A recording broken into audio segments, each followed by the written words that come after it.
সেইকাৰণে ৰিপৰ্টটো ফাদিল কৰক, মানুহে গম পাই যাব কি সঁচা কি মিছা। মুখ্যমন্ত্ৰীৰ কথাবোৰ পুৰণি কেছেট, ফাটা কেছেট দৰে আমি আৰু শুনিবলৈ বিচৰা নাই। ৰাইজ সজাগ, ৰাইজ সতৰ্ক, ৰাইজে নিজে সিদ্ধান্তটো কৰি ল'ব। ধন্যবাদ। Thank you. India Pakistan match হোৱাটো আমি গৰিহণা দিছোঁ।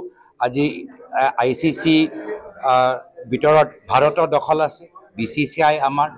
তেতিয়া মোদী ডাঙৰীয়া বিশ্বগুৰু হোৱা অৰ্থটো কি হ'ল? যদি এটা আন্তঃৰাষ্ট্ৰীয় ক্ৰিকেট প্ৰতিযোগিতাৰ পৰা আমি পাকিস্তানক বাহিৰত ৰাখিব নোৱাৰিলোঁ। ইয়াৰ পূৰ্বে বিভিন্ন সময়ত ইণ্ডিয়াই পাকিস্তান ক্ৰিকেট খেলটো বয়কট কৰিছে।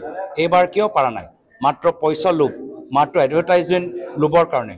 পইচা, এডভাৰটাইজমেণ্ট ৰেভিনিউ লোভত আজি আমাৰ যে ভাৰতৰ শ্বহীদ হ'ল, আমাৰ যে ভাৰতৰ বিধৱাসকল আছে, তেখেতৰ লগত বিজেপি চৰকাৰে অন্যায় কৰিছে। আৰু তেওঁলোকে আমাৰ বিধৱাসকলৰ পৰা, শ্বহীদসকলৰ পৰা ক্ষমা বিচৰাটো উচিত।